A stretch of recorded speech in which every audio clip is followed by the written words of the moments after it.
Sénégal ziar naa leen màggal naa leen di leen jox seen wàccuwaay justice bi fi Macky Sall bàyyi justice bi taxoon suñu frères yi di xeex ba dee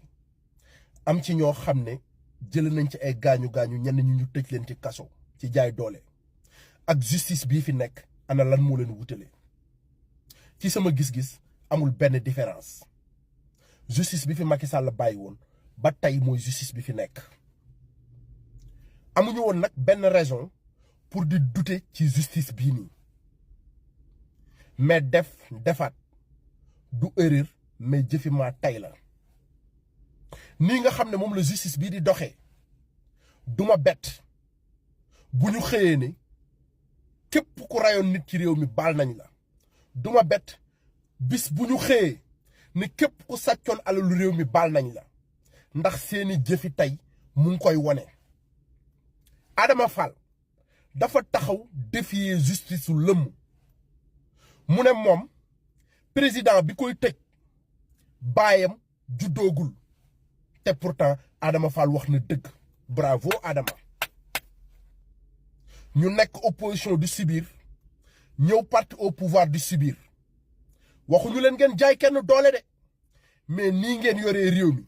ci anarchie la jëm nii ngeen yoree réew mi ci nit ñi tàmbalee fajal seen bopp la jëm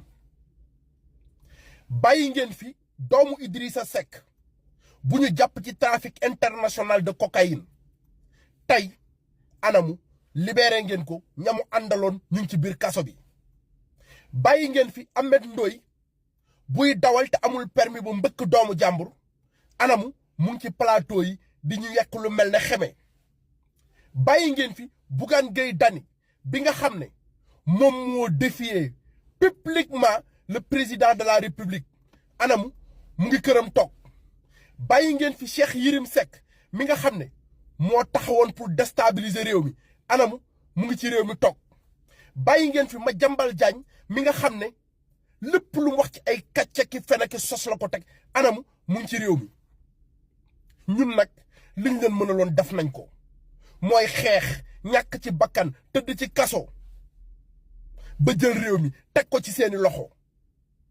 amuñu woon benn raison di douter ci ni ngeen yoree réew mi waaye bu dee nii ngeen fas yéene continuer yoree réew mi bu leen yaboo ngeen teel a démissionné te xam ne du lii la Sénégalais yi doon xaar ci yéen damaa sax ruus. je donne la garantie ici. ñeent ñi amul kenn ku ciy dugg kaso. ku ko jéem ku ne. ku ko jéem day. mais li ma wax sama statut rek ku ko jéem sa loxo dina takk deret.